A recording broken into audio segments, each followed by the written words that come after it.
आज की कहानी है हीरे की खान।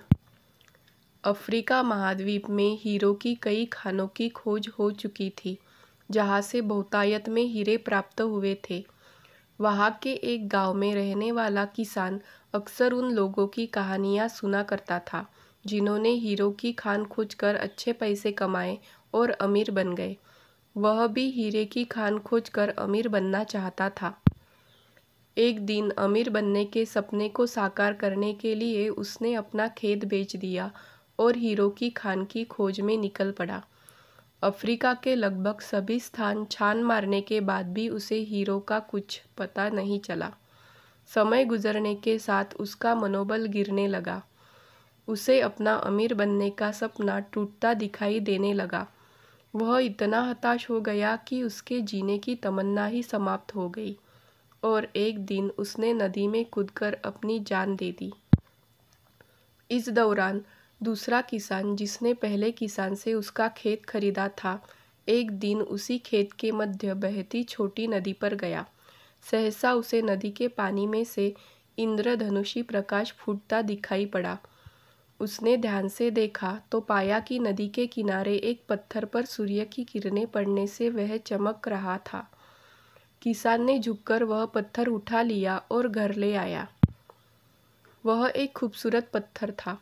उसने सोचा कि यह सजावट के काम आएगा और उसने उसे घर पर ही सजा लिया। कई दिनों तक वह पत्थर उसके घर पर सजा रहा। एक दिन उसके घर उसका एक मित्र आया। उसने जब वह पत्थर देखा तो हैरान रह गया। उसने किसान से पूछा, मित्र, तुम इस पत्थर की कीमत जानते हो? किसान ने जवाब दिया, नहीं, मेरे ख्याल से ये हीरा है। शायद अब तक खोजे गए हीरों में सबसे बड़ा हीरा है। मित्र बोला। किसान के लिए इस बात पर यकीन करना मुश्किल था। उसने अपने मित्र को बताया कि उसे यह पत्थर अपने खेत की नदी के किनारे मिला है। वहाँ ऐसे और भी पत्थर हो सकते हैं।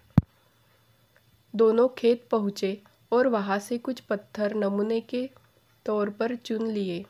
फिर उन्हें जांच के लिए भेज दिया। जब जांच रिपोर्ट आई तो किसान के मित्र की बात सच निकली। वे पत्थर हीरे ही थे। उस खेत में हीरो का भंडार था। वह उस समय तक खोजी गई सबसे कीमती हीरे की खदान थी। उस खदान का नाम किम्बरले डायमंड माइंस है। दूसरा किसान उस खदान की वजह से मालामाल हो गया।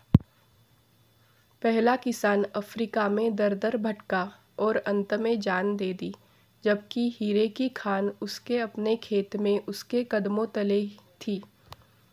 दोस्तों, इस कहानी में हीरे पहले किसान के कदमों तले ही थे, लेकिन वह उन्हें पहचान नहीं पाया और उनकी खोज में भटकता रहा।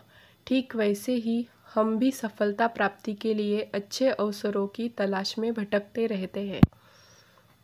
हम उन अवसरों को पहचान नहीं पाते या पहचान कर भी महत्व नहीं देते, जो हमारे आसपास ही छुपे रहते हैं। जीवन में सफल होना है तो आवश्यकता है बुद्धिमानी और परख से उन अवसरों को पहचानने की और धैर्य से अनवरत कार्य करने की। सफलता निश्चित है। Thank you.